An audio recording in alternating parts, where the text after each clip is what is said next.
Hey everyone, you here. And lately, I've been watching a hefty amount of strategy speedruns. But it's honestly pretty difficult for me to find a good run to watch, since so few people run those types of games. Strategy games are usually pretty unpopular to run, and for good reason. They're usually quite long, have very few glitches, and exploits are both rare and inconsistent. To help alleviate these issues, many games have IL categories so that runners don't have to spend well over 2 hours playing throughout the entire game in one sitting.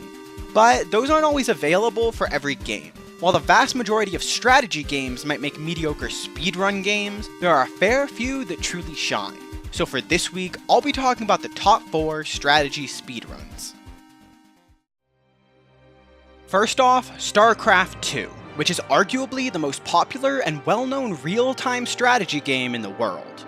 While its numerous expansions all have relatively entertaining and interesting speedruns, for this video, I'm going to be specifically talking about its Heart of the Swarm run. StarCraft 2 itself is a notoriously skill-intensive game, with professional players inputting 300 actions per minute on average. That translates to around 5 actions every second. While the speedruns for this game are not quite as intense, they are nonetheless quite impressive. The campaign allows for a decent amount of unit and character customization, which enables runners to utilize very specific combinations of units to great effect. Heart of the Swarm is unique in that during the majority of the game, the player has access to a powerful hero unit, Kerrigan. With proper upgrades and execution, runners can get through certain levels using only Kerrigan herself and do so very quickly. It's honestly quite impressive. This mixes things up quite a bit, and it makes certain sections of the game play less like a strategy game and more like an action-adventure game with strategy elements. Many RTS speedruns suffer from the presence of auto-scroller type levels, where the solution is to simply wait or defend for a set period of time. These levels are considered problematic, as there's no way to accelerate the process and they can tend to break the momentum of an otherwise enjoyable run. StarCraft as a whole is relatively free of these levels, though they do exist in a limited amount, and certain levels which seem like they are auto-scrollers can actually be accelerated in a limited fashion. This game also has IL options which completely circumvent the presence of these levels, as you can simply choose not to run them. If you're interested in an RTS speedrun, Heart of the Swarm is an obvious place to start. Endless Legend is a 4X strategy game which uses a hex-based map system akin to the Civilization series, and it's next on our list. It has a variety of categories, one for each win condition. These categories range in length from a minute up to nearly an hour, depending on what is being run. Access to a wide variety of categories allows for runners to utilize a variety of different play styles and makes the game fairly engaging for viewers. The game itself is fairly simple as far as 4X games go, and the difficulty really depends on the category being run. For example, something like Quest Percent, where a runner attempts to finish a faction's main and epilogue quest, is considerably more difficult than Supremacy Percent, where the runner simply conquers the capital of every other faction.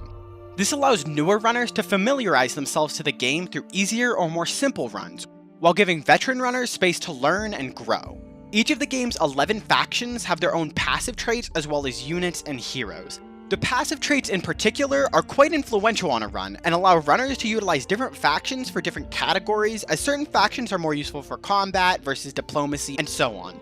It should be noted that the game does have a marginal degree of randomness, however clever use of the appropriate factions in a given category can assist in reducing the influence of RNG on a run.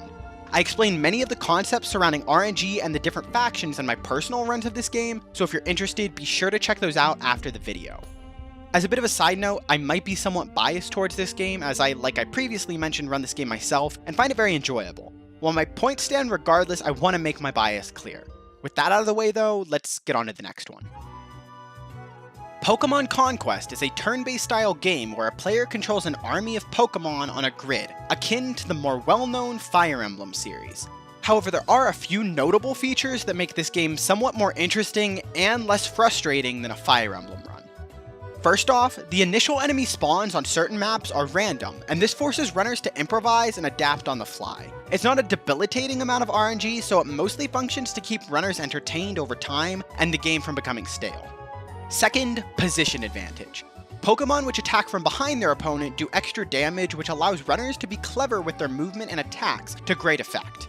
This aspect is particularly interesting once you gain access to Pokemon who attack in rows, columns, or from a distance, as the benefit from hitting multiple Pokemon at once must be balanced with the prospect of hitting a single Pokemon from behind for extra damage. Finally, there's a large amount of randomness present throughout the game, as criticals do exist. However, it seems like the influence of criticals is far, far lower, and a particularly unlucky crit will only set you back a minute or two at max, rather than completely ending a run. If you're interested in this game at all, I'd suggest watching the current world record run, as the runner added commentary over the majority of the game explaining his decisions and general strategy. It's super fascinating, so I'd be sure to check it out. I also don't want to give the impression that I dislike Fire Emblem, as it's seriously one of my favorite series overall, but it's the most similar game to Pokémon Conquest, and it's a fairly well-known comparison. Either way, let's move on to the next one. Planetary Annihilation Titans is a fairly conventional RTS, however I included it due to its unique campaign mechanics which make for an entertaining speedrun. The campaign has runners traveling throughout a small galaxy map, moving from solar system to solar system. Certain systems will contain upgrades which grant access to more powerful units in-game. These upgrades are largely random, and a limited amount can be used, so players who can adapt quickly are rewarded, as certain upgrades are far more useful than others. Other systems are controlled by the opponents, and the goal is to capture these by beating the opponent's commander. The game itself is fairly simple, which is helpful for new runners. It also has a healthy amount of randomness with enemy spawn locations, which helps keep the game engaging for older players. This makes the aspect of scouting, which is absent from fixed speedruns such as StarCraft 2, far more important, as quickly finding the location of the enemy commander and base allows you to end matches more quickly as well. While randomness of any kind is usually fairly detrimental in an RTS due to the margins between a fight which is won and lost being quite slim, the fact that the run is only around 25 minutes long means that bad RNG is far less frustrating. The fact that the campaign plays similarly to a PvP match means that the existence of auto-scrollers is altogether non-existent as well. This creates an experience that is really just solid all around.